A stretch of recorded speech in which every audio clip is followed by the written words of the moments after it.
누가복음 19장 28절에서 40절 나귀 새끼를 타신 예수라는 제목으로 공부하겠습니다. 배경을 먼저 설명을 하고 내용 요약을 한 다음에 오늘 세 파트로 나눠서 볼 거예요. 자, 여리고를 방문하셨죠? 사실은 방문할 이유는 없었고 그냥 통과 이렇게 해야 되는 지점에 그 삭개오를 만나셨죠. 그리고 삭개오 집에서 하루를 이제 묵으신 후에 이제 곧바로 예루살렘을 향해서 나아가십니다. 이제 그곳 인근에 감람원이라 불리는 그 산에 위치한 두 마을이 이제 있습니다. 벳바게라는 마을과 베단이라는 마을, 성경에서 좀 많이 들어봤던 그 마을일 거예요. 예루살렘에서 약 한 4km 정도 떨어져 있는 곳에 위치한 마을입니다. 그곳에서 이제 주님이 제자 2명을 선발해서 그 벳바게 마을로 이제 보내십니다. 이제 그곳에서 아직 아무도 타보지 않은 나귀 새끼를 이제 가져오라고 이렇게 하십니다. 주인이 왜 남의 나귀를 갖고 가느냐라고 이제 물을 텐데 그때 주가 쓰시겠다라고 그냥 답하면 된다라고 주님이 말씀을 하세요. 그래서 제자들이 주님이 시키니까 이제 가서 보니 나귀 새끼가 하나가 이렇게 매여 있는 거예요. 그 주님이 시키신 대로 주인 허락도 받지 않고 그걸 풀어서 이제 가져가려고 하니까 그 주인이 아니 무슨 영문으로 남의 나귀 새끼를 가져가느냐. 그때 그 제자들이 주께서 쓰시겠다고 합니다 라고 말하자 그냥 순수히 내어 주는 일이 이제 벌어진 거죠. 그렇게 해서 이제 나귀를 주님께 가져옵니다. 그러자 주님이 그 나귀 새끼를 이제 타고 예루살렘 성에 입성을 하십니다.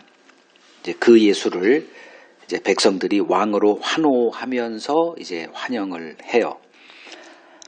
이를 본 바리새인들이 예수를 이제 찾아가서 그 환호하는 제자들을 책망할 것을 이제 촉구를 합니다. 그러자 주님이 만일 이 사람들이 침묵하면 돌들이 소리 지를 거야 라는 말씀으로 반박을 하십니다. 이게 본문의 내용입니다. 자, 세부적인 내용을 좀 보죠. 30절에서 34절 30절에서 34절 같이 읽겠습니다. 이르시되 너희는 맞은편 마을로 가라.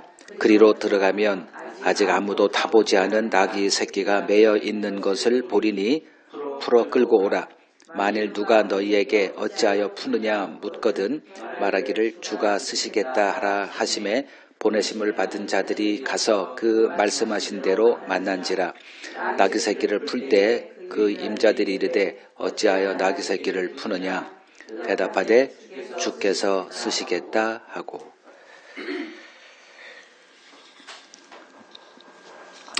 거기다 이제 주께서 쓰시겠다 주목을 하십시오.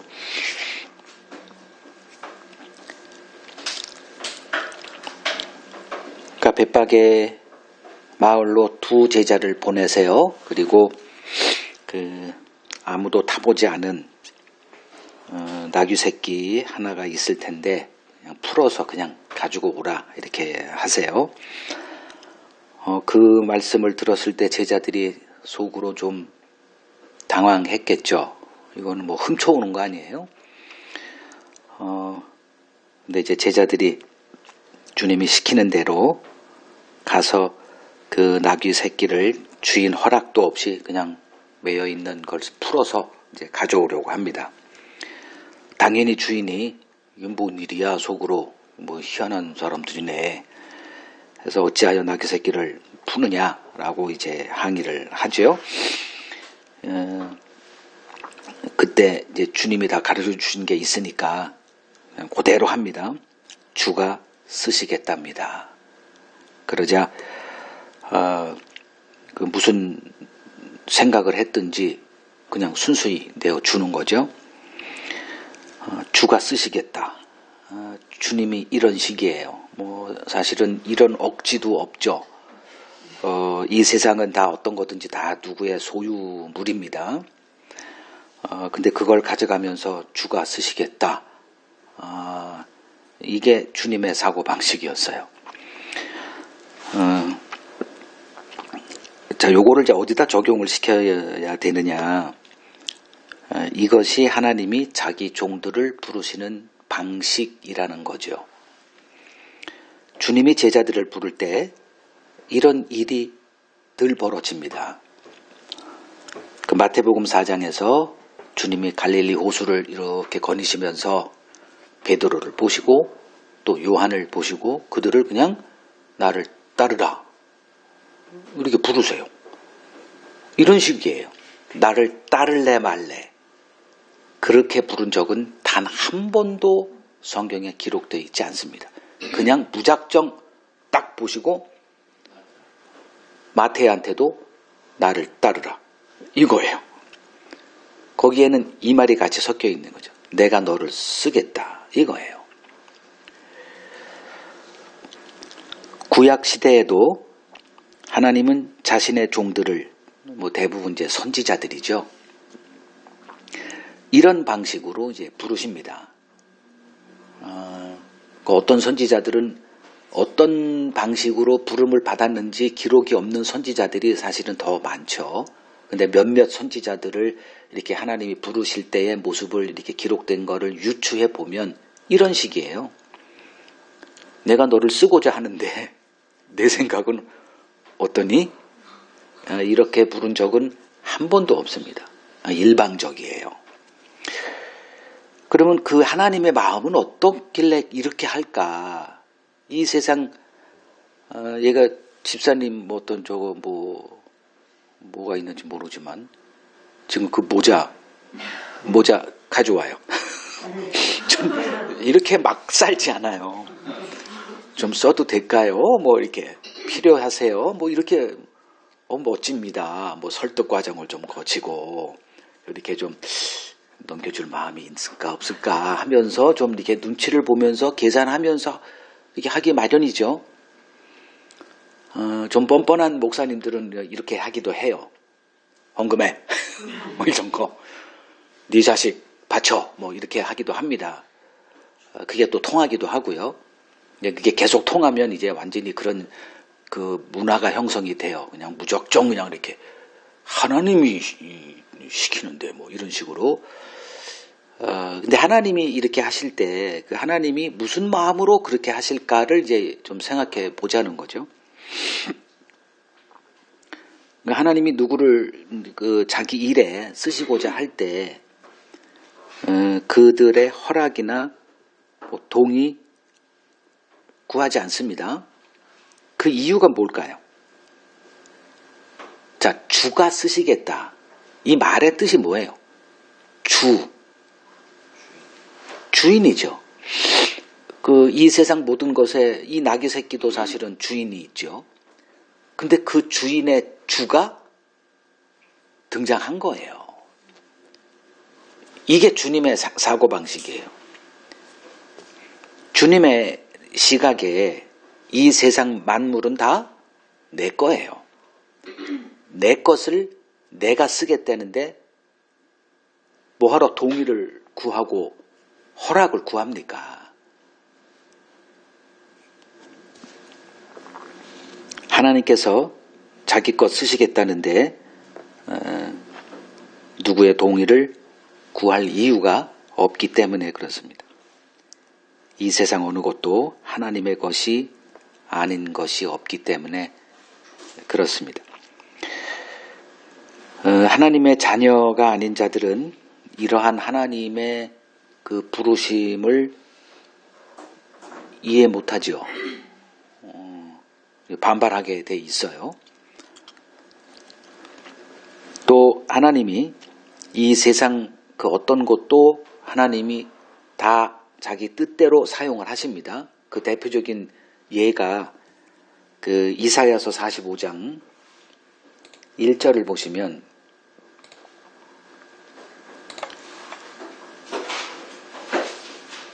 여호와께서 그의 기름 부음을 받은 고레스에게 이같이 말씀하시되 이렇게 나옵니다. 기름 부음을 받았다는 것은 내가 사용하겠다 이 소리죠. 그런 하나님의 그 기름 부음을 받은 고레스, 즉 내가 쓰기로 한 그 고레스 이렇게 되는 거예요. 그러니까 고레스는 하나님께 부름받아서 쓰임 받고 있다는 것은 전혀 모르는 거죠, 이 사람은. 근데 하나님은 그렇게 얘기를 하세요. 이 고레스 이 당사자는 지금 자기가 하나님에게 쓰임 받고 있다는 것을 전혀 상상도 하지 못합니다. 또 한 사람이 이제 느부갓네살이라는 사람이죠. 예레미야서 25장 9절을 보면 보라, 내가 북쪽 모든 종족과 내 종 바벨론의 왕 느부갓네살을 불러다가 이 땅과 주민과 사방 모든 나라를 쳐서 진멸하며 뭐 등등등등. 바벨론의 왕 느부갓네살을 주님이 내 종 이렇게 부르시죠. 그러니까 느부갓네살 역시 자기가 지금 하나님의 종으로 쓰임받고 있다는 것은 꿈에도 생각을 못하고 이렇게 살아가죠. 물론 다니엘서에 보면 이제 다니엘 때문에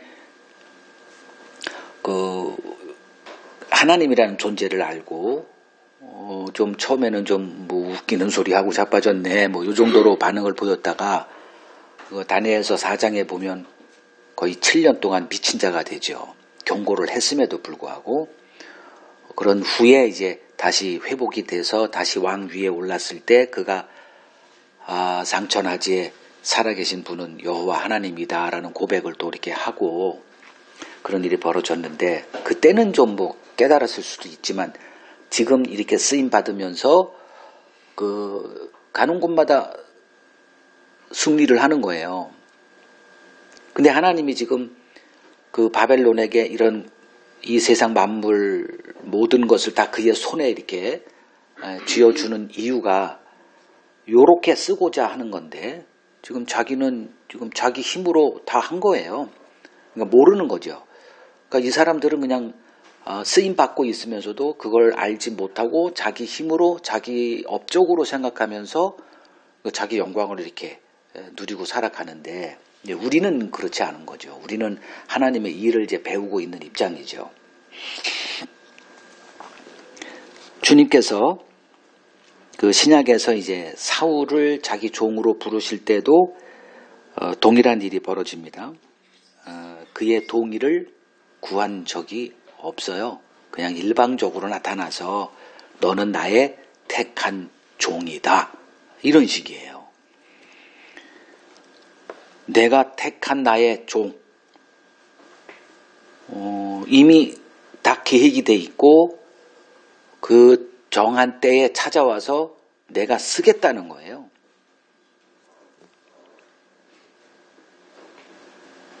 그 사도행전 9장 15절에 이렇게 그는 나의 택한 종이야. 그리고 갈라디아서 1장 15절을 보면 모태에서 나를 부르신 이가 이렇게까지 나가고 뭐 에베소서 1장 4절을 보면 창세 전에 이미 그리스도 안에서 택한 자 된 그리고 예정된까지 나아가죠.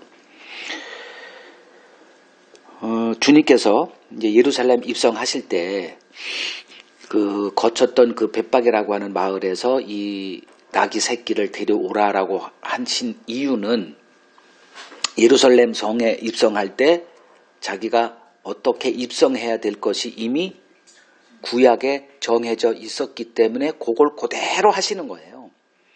그러면 하나님이 그렇게 작정하셨기 때문에 내가 나귀 새끼를 저 갈릴리서부터 끌고 올 이유가 하나도 없는 거죠. 어딘가에 있는 거예요. 이걸 이제 보통 여호와 이레라고 하잖아요. 아브라함에게 너 독생자 그 이삭을 번제로 드리라고 할 때 고민했겠지만 순종해서 바치려고 하죠. 그때 생각한 게 다시 살리겠구나까지 이렇게 연장이 된 거죠. 하나님의 능력을 이제 극대화시키는 거예요. 그때 됐다 이제 해놓고 수풀을 보라고 하니까 거기에 이제 양이 있었잖아요. 그걸 보고 이제 여호와 이레 이렇게 되는 것처럼. 그러니까 주님이 지금 예루살렘 입성하기 직전에 거쳤던 그 마을 거기에 보내서 거기에 있는 그 나귀 새끼를 가져와. 남의 건데요?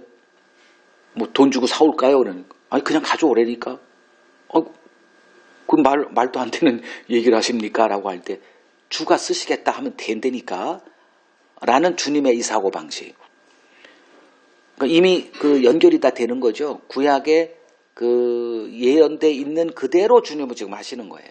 준비돼 있어. 내가 쓰겠다고 하면 돼. 그래서 아무 준비도 없이 예루살렘을 향해 나가셨고 이제 정해진 그 마을에 거기에 그 나귀 새끼를 그냥 가져오라 이렇게 하신 거죠. 그러니까 이러한 주님의 말씀을 제자들이 이제 계속 이렇게 상대한 거죠. 뭐 몇 개 안 되는 음식 가지고 그 남자만 5,000명이면 어린아이 여자까지 하면 보통 2만 명을 넘기는 그 숫자를 향해서 나눠주라고 할 때 그것도 말이 안 되는 거고요. 그냥 밤새 잡았는데 낚시질 했는데 한 마리도 잡지 못한 곳에 그물을 던지라고 할 때도 안 되는 거 뻔히 알지만요. 주님이 말씀하시니까 그냥 보겠습니다. 이런 것들이 이미 많이 훈련이 된 사람들이에요. 제자들은. 그래서 여기서도 뭐 이런 방구 뭐 그래요. 뭐 주님이 말씀하시니 하고 또 이렇게 한 거죠. 그러니까 지금까지 주님과 함께 하면서 이런 일들을 숱하게 경험을 한 거예요, 제자들이. 그래서 이제 어떤 이의도 제기하지 않고 주님이 시키신 대로 가서 그냥 풀로 가는 거예요. 이제 주님이 알아서 하겠지. 나이나 달러 뭐 하는 거예요? 뭐 이건 세상 방식이에요. 그 세상 상식과 이제 충돌하는 거죠. 그때 던져야 될 말이 주님이 쓰시겠다고 하는데요. 그러니까 그 사람이 그 희한해요. 가져가세요가 된 거예요. 뭐 거기서 싸웠다는 말도 없고 뭐 뇌물을 줬다는 말도 이런 방법 없습니다. 그냥 그렇게 된 거예요. 그러니까 이렇게 볼 수 있죠. 하나님이 이미 그 나귀 새끼의 주인의 마음을 선제적으로 만져놨다. 이렇게 해석을 해야 되는 겁니다. 이게 하나님께서 자기 자녀들을 부르시는 방식이다. 이미 복음이 들려질 때 그 이전에 작업을 해 놓으시더라. 그래서 우리가 지금 이 복음 안에 서 있는 거다. 그러니까 하나님은 이른 양 되어 있는 자기 자녀들을 이제 복음으로 부르시죠. 그 마가복음 16장을 보면 15, 16절 마가복음 16장 15, 16 또 이르시되 너희는 온 천하에 다니며 만민에게 복음을 전파하라. 믿고 세례를 받는 자는 구원을 얻을 것이고 믿지 않는 자는 정죄를 받으리라. 이렇게 하세요. 온 천하에 다니면서 뭘 하라? 복음을 전파하라예요. 그러니까 복음으로 부르시는 거예요. 그래서 그 복음을 전파할 때, 그래서 복음을 이제 이렇게 입을 열어 선포할 때, 우리가 늘 이제 보지만 두 종류의 반응이 있어요. 대부분 말도 안 되는 소리죠. 근데 그 중에서 그 복음을 영접하는 자들이 등장하더라는 거예요. 그럼 그들은 누굴까? 그거를 보니 이제 사도행 이제 16장에 있는 루디아 같은 경우는 아주 분명하게 기록되어 있죠. 바울이 입을 열어 복음을 이렇게 전할 때 하나님께서 루디아의 마음을 열어 그의 말을 듣게 한지라. 이런 방식으로 이런 양들을 복음으로 부르시더라. 이제 이걸 우리가 알 수가 있는 거죠. 그러니까 원래 주님의 소유였죠. 이건 주님만이 아는 거예요. 왜냐하면 창세 전에 이미 작업해 놓으신 거예요. 그리스도 안에 택한 자들. 근데 지금은 잃은 양과 같이 존재해요. 그러니까 잃은 자가 볼 때 내 거죠. 내 거를 찾는 거예요. 근데 그 잃은 자들 된 그들의 대가를 하나님이 지불하겠다는 거예요. 이걸 속전을 지불한다. 그래서 속죄, 뭐 대속 이런 단어가 등장하는 거고요.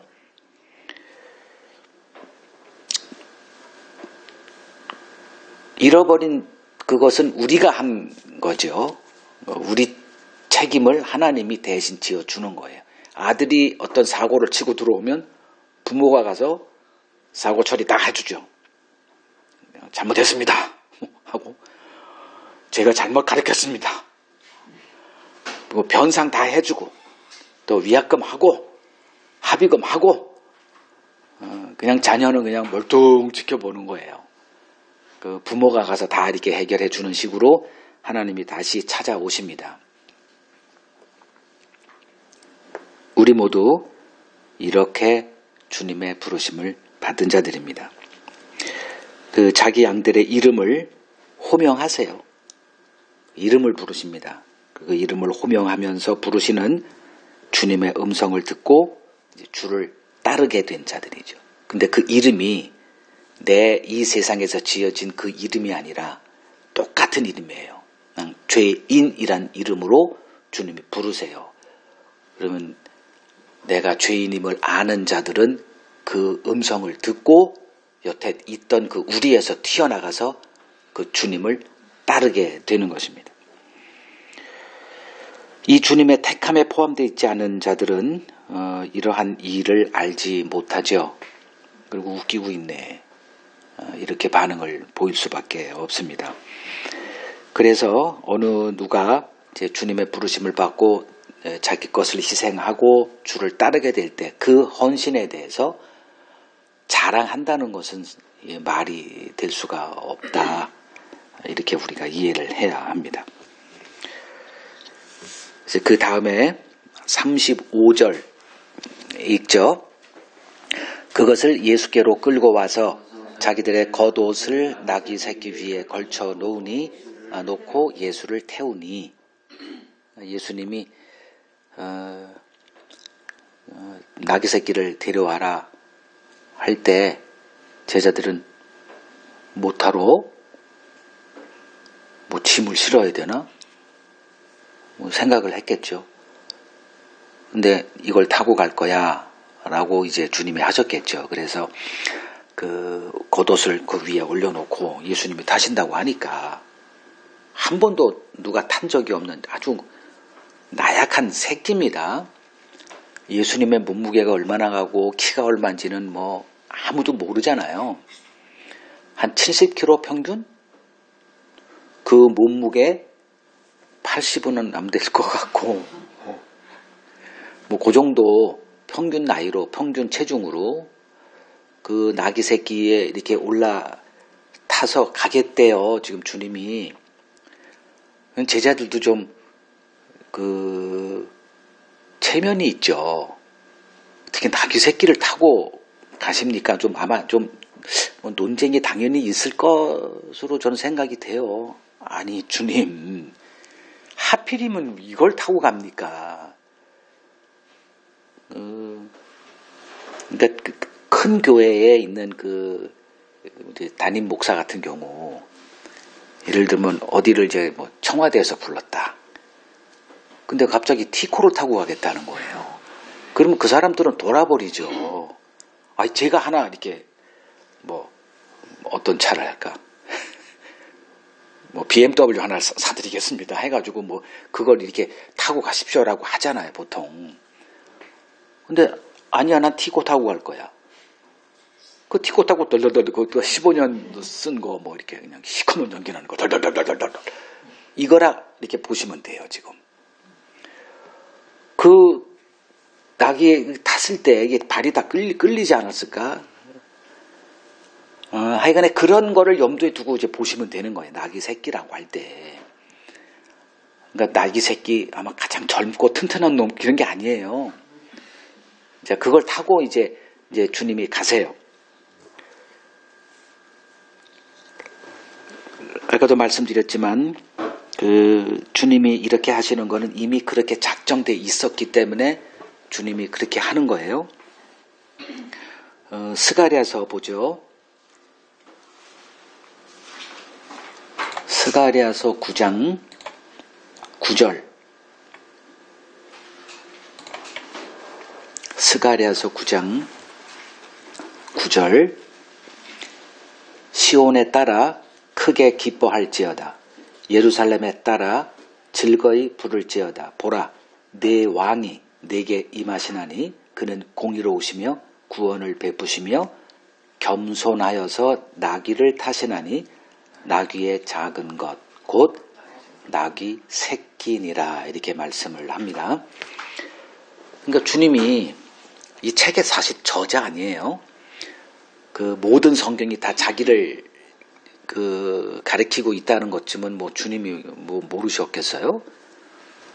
뭐 이미 계획이 다 이렇게 시나리오가 있는 거예요.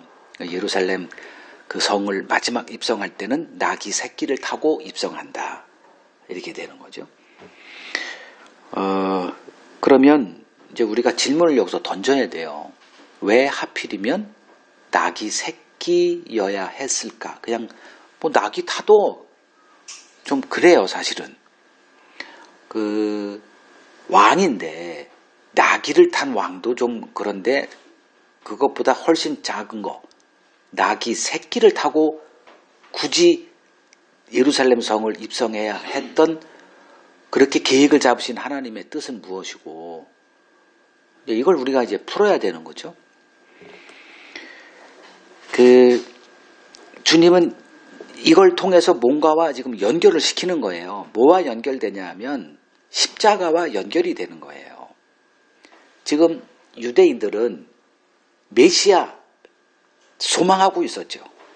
그게 어디서 드러났냐 하면 세례 요한이 등장했을 때부터 바리새인들이 네가 그 그리스도냐 이렇게 물은 거예요. 그리고 계속 예수한테도 네가 그 그리스도냐 지금. 그러니까 이미 그 예수 당시에 그 유대인들 마음속에는 이미 로마의 식민지가 된 지가 거의 90년, 그러니까 거의 100년 정도 식민 지배를 받고 있었던 거였거든요. 그러니까 나라가 없어진 거죠. 우리나라가 일제에 36년 압제당했을 때 35년째만 되더라도 우리나라가 다시 회복되리라고는 아마 아무도 생각 못했을 거예요. 이미 망한 거예요.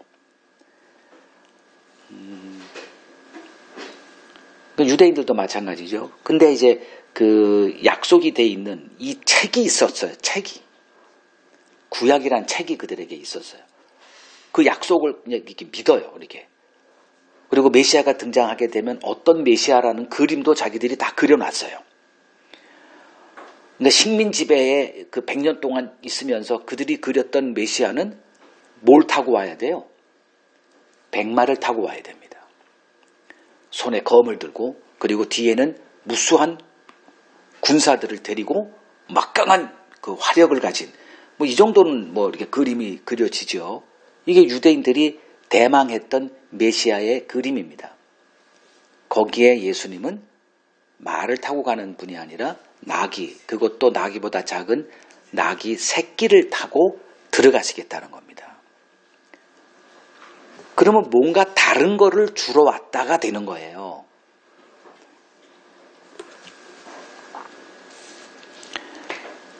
그들은 백마 타고 1000만 군사를 이끌고 예루살렘 그 성을 이렇게 통과하실 그분을 환영하기 위해서 기다리고 있었어요.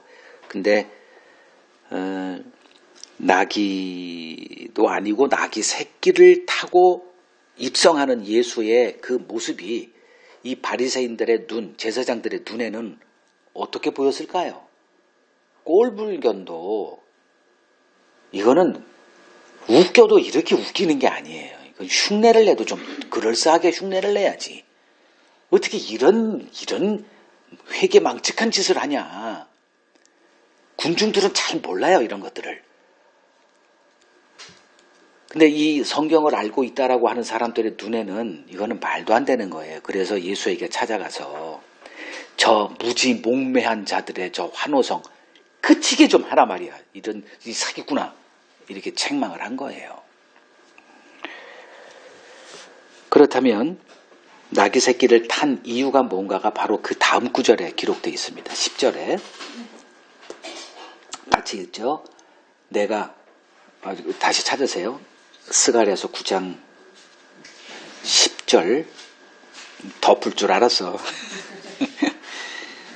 9장 10절 내가 에브라임의 병거와 예루살렘의 말을 끊겠고 전쟁하는 활도 끊으리니 그가 이방 사람에게 화평을 전할 것이요 그의 통치는 바다에서 바다까지 이르고 유브라데 강에서 땅 끝까지 이르리라. 자, 나귀 새끼를 타는데 그게 너희들의 왕이래요. 근데 나귀 새끼를 타는 이유가 바로 다음에 나오죠. 싸움하러 갔으면 나귀 새끼를 타면 안 됩니다. 말을 타고 가야죠.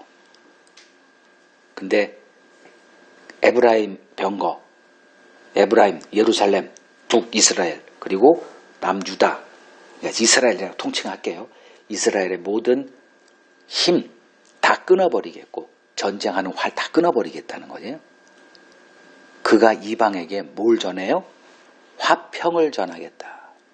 전쟁을 하러 온, 그래서 우리를 압제하는 이 로마로부터의 해방을 이끌 메시아를 기다리고 있던 그들에게 주님이 하실 말씀은 나귀 새끼를 타고 들어가는 거예요.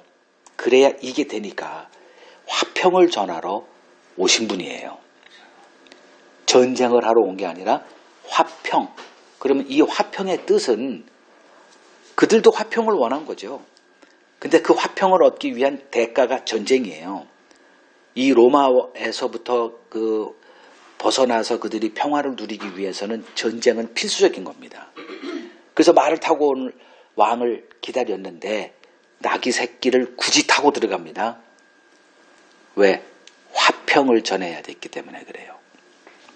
여기서 화평은 군사력으로 얻어지는 화평이 아니죠. 죄 문제가 해결됨으로 얻게 될 하나님과의 화평을 전하시겠다는 것. 그래서 나귀 새끼를 타고 가신 거예요. 그래서 나귀 새끼는 십자가와 연결이 돼 있는 사건이었습니다. 그래서 우리가 이 그리스도를 알고 나서 얻은 게 바로 이거죠. 로마서 5장 1절 그러므로 우리가 믿음으로 의롭다 하심을 받았으니 우리 주 예수 그리스도로 말미암아 하나님과 화평을 누리자. 이렇게 되는 겁니다.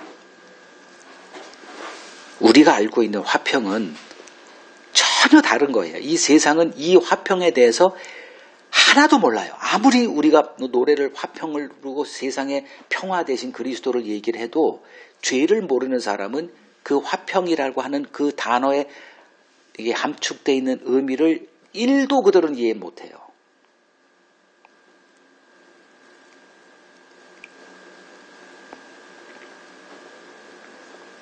그러니까 나귀 새끼를 타심으로 자신이 우리를 하나님과 화평을 이루는 자 되게 하기 위해서 어디까지 낮아질 수 있는지를 주님은 굳이 이 나귀 새끼를 타고 이 꼴불견의 모습으로 들어가는 것을 연출하신 거예요. 즉 나귀 새끼를 타신 것은 자신이 십자가에 못 박혀 죽음으로 화평을 이룰 것을 미리 보여준 사건이었다.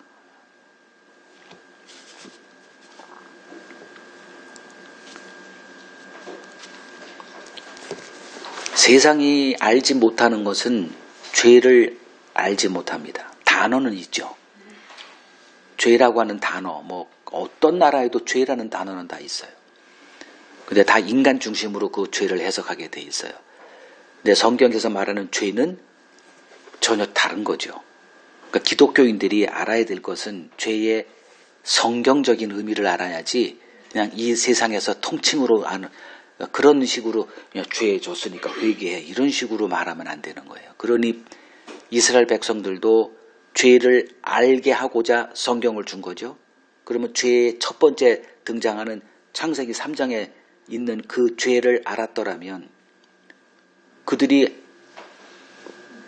그 죄의 눈이 열리기만 하면 이 구약에 있는 이 번거로운 일들 이건 다 삭제될 수가 있는 거예요. 근데 하나님이 그건 오랫동안 가둬두십니다.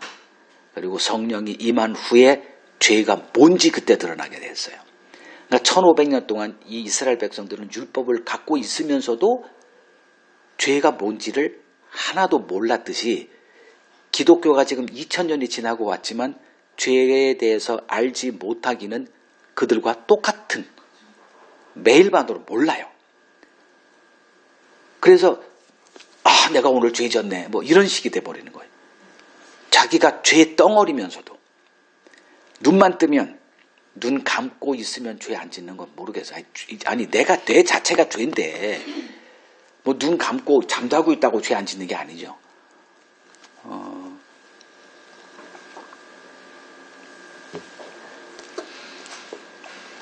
그 죄에서 벗어날 수 있는 유일한 길은 누군가가 죽는 길밖에 없다는 것을 이스라엘에게 1500년 동안 가르친 거죠.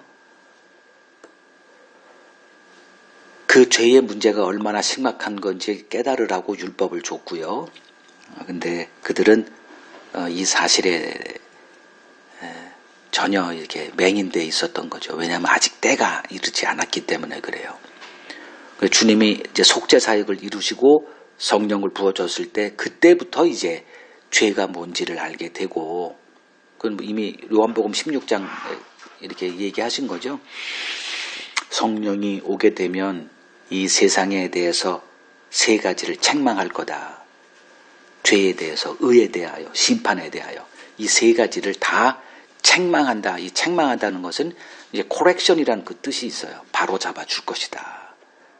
세상은 죄에 대해서 몰라요. 의가 뭔지도 모릅니다. 내가 선악과를 취한 그 순간부터 인간의 이 기준은, 모든 선과 악의 기준은 인간이 돼버렸어요. 그래서 성경은 계속 인간의 의와 하나님의 의가 충돌하는 사건으로 아주 일관성 있게 이렇게 되어 있는 거예요. 그래서 복음이 등장할 때 복음이 말하는 것은 하나님의 의를 말하는 거예요.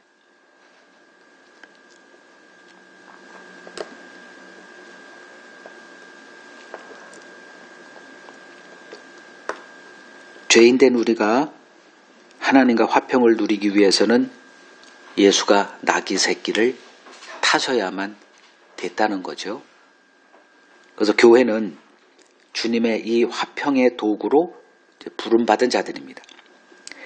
그 화평을 이루기 위해 우리 역시 나귀 새끼를 타신 주님의 그 길을 걸어가야 합니다.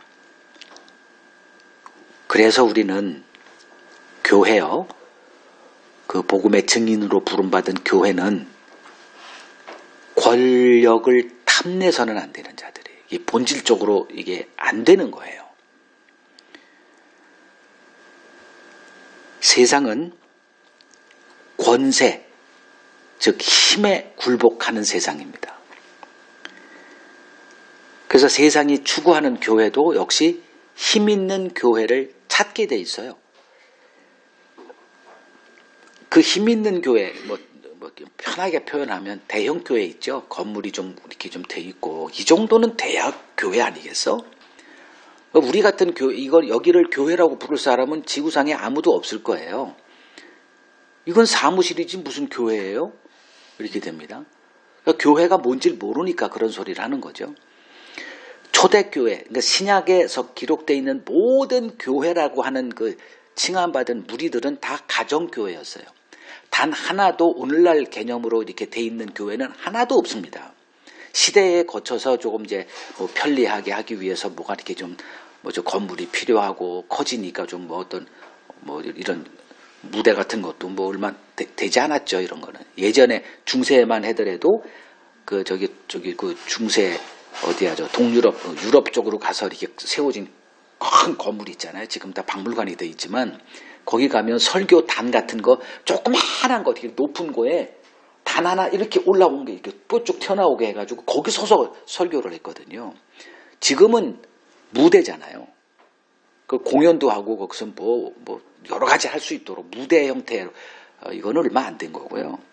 근데 오늘날 그 개념으로 자꾸 성경을 들여다보니 우리는 역순으로 가야 되는 거죠. 성경에서 우리를 바라봐야 되는데 지금 교회의 이미지를 갖고 자꾸 성경 그 나오는 어휘들을 이해하고 그림을 그리니 이게 매치가 될 수가 없죠.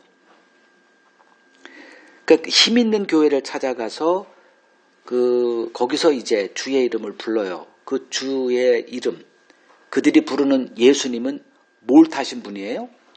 성경에 나귀 새끼 타고 오셨다는 거는 다 아니까 나귀 새끼 타고 했지만 실제 그들의 머릿속에는 백마를 탄 분이에요. 그래서 큰 대형 숫자 이런 거에 이제 사람이 관심을 갖고 이제 하는 거죠. 그래야 자기가 원하는 거를 줄 수 있는 거죠. 원하는 것을 얻을 수 있는 거죠. 그분한테. 나귀 새끼 탄 분한테 뭘 얻어요? 여기 와서 얻을 수 있는 게 뭐가 있어요, 사람들이? 여기서 음악이 웅장합니까? 음치에다가 악기도 그냥 이 정도면 대단해. 그래도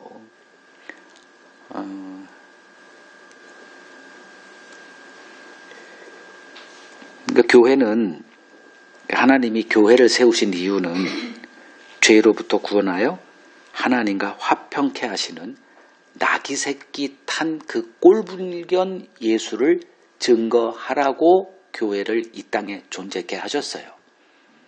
이걸 우리가 분명히 인식하고 있어야 됩니다. 그러면 우리가 서 있어야 할 자리는 어딜까? 이게 참 뼈아픈 얘기가 되겠지만 백마를 타고 있는 자리를 꿈꿔서는 안 됩니다.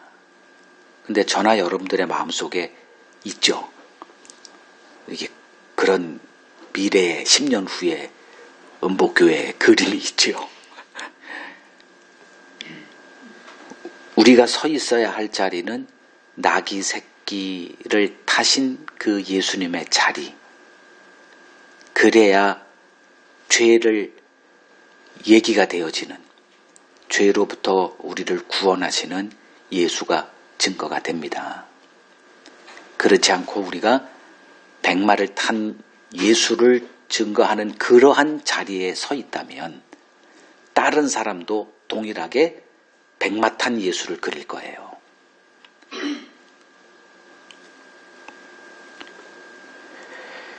사도행전 3장 6절을 보죠. 초대교회의 사도들이 증거한 예수는 어떤 예수였고 그들은 어떤 자리에 서 있었는가, 요 한 구절만 봐도 이해가 될 거예요. 사도행전 3장 6절 같이 읽죠. 베드로가 이르되 은과 금은 내게 없거니와 내게 있는 이것을 내게 주노니 나사렛 예수 그리스도의 이름으로 일어나 걸으라. 자, 은과 금은 내게 없다. 이 사람들은 나중에는 은과 금이 좀 많아졌을 수도 있어요. 왜냐하면 많은 병자들을 고쳤거든요. 예수님이 행하신 일들을 이들도 동일하게 행했습니다.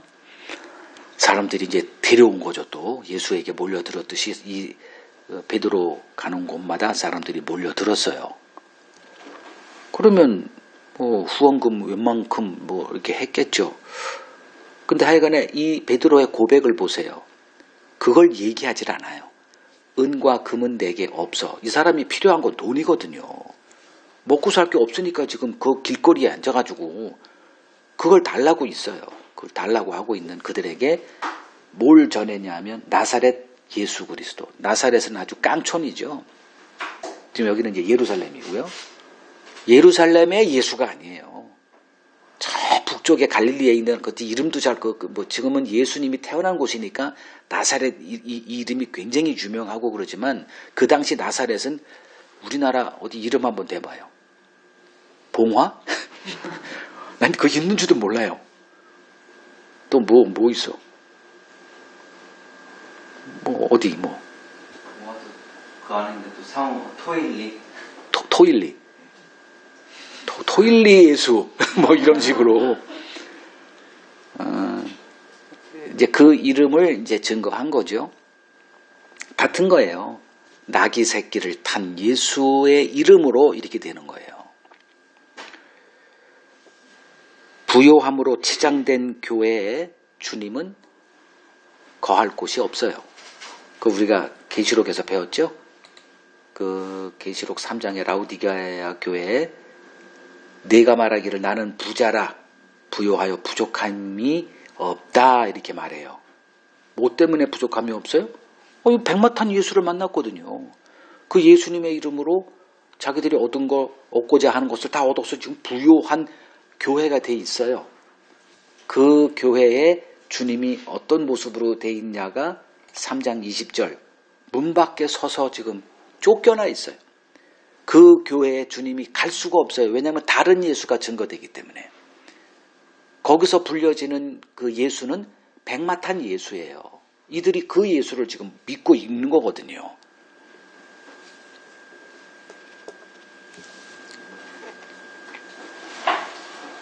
고린도전서 좀 보죠. 사도 바울은 어떤 자리에 서 있었는지. 고린도전서 4장 9절에서 13절 보겠습니다.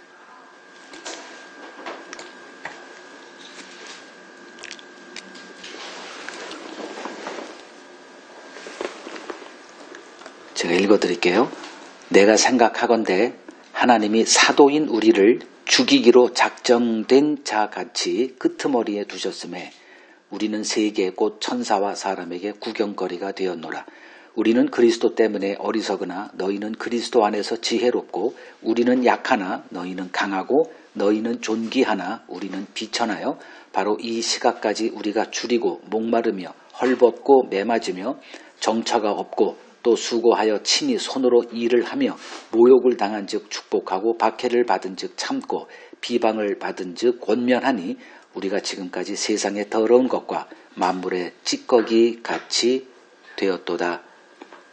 이게 사도 바울이 서 있었던 자리예요. 백마탄 자리 선 적이 없습니다. 언제나 낙이 새끼 탄 자리에 서 있었습니다. 그래야 화평을 전하러 온 예수가 증거되기 때문에 그래요. 여기서 사도는 낮아지고 너희들은 높아졌다. 우리는 종이 됐고 너희들은 왕 됐다. 비꼬는 말이에요. 너희들이 서 있어야 될 자리가 어딘지 나를 보고 좀 본받으라고 얘기하는 거예요. 바로 오늘날 예수로 인해서 부요함을 만끽하고 있는 21세기 교회를 향해서 지금 선포하는 말이다 보시면 됩니다.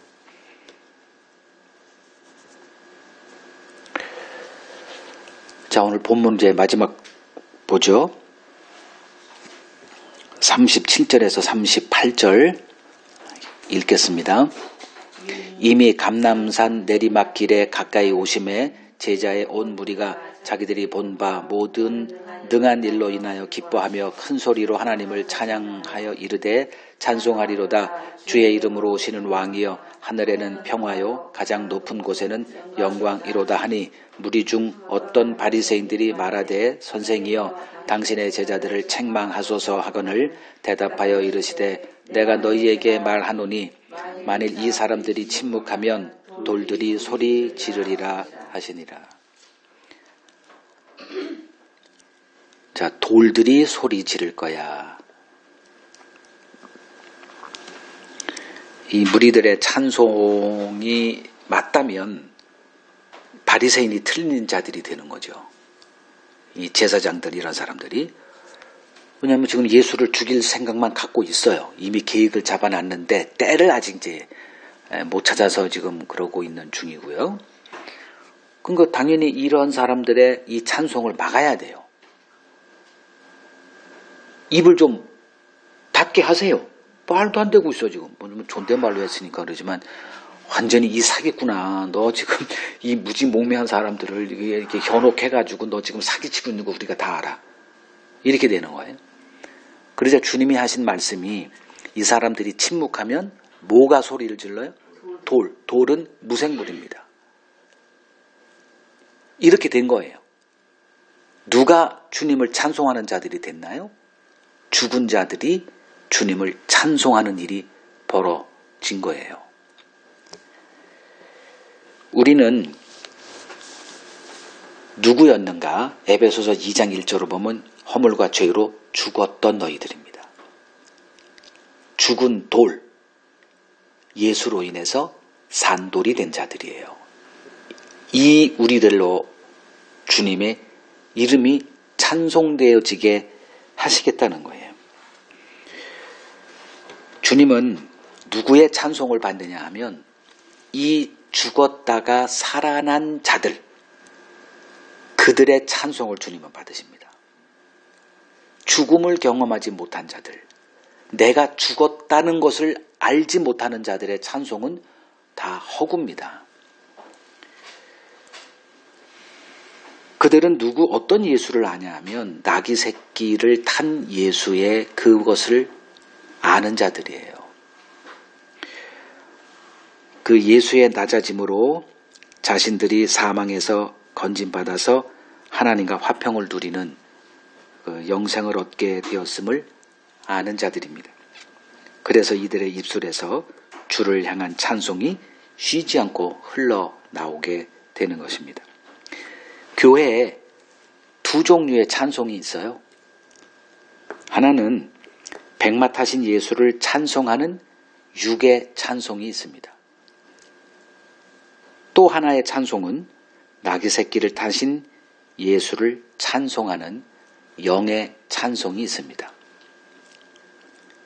하나님은 나귀 새끼를 타신 예수를 경배하는 자들의 찬송을 받으십니다.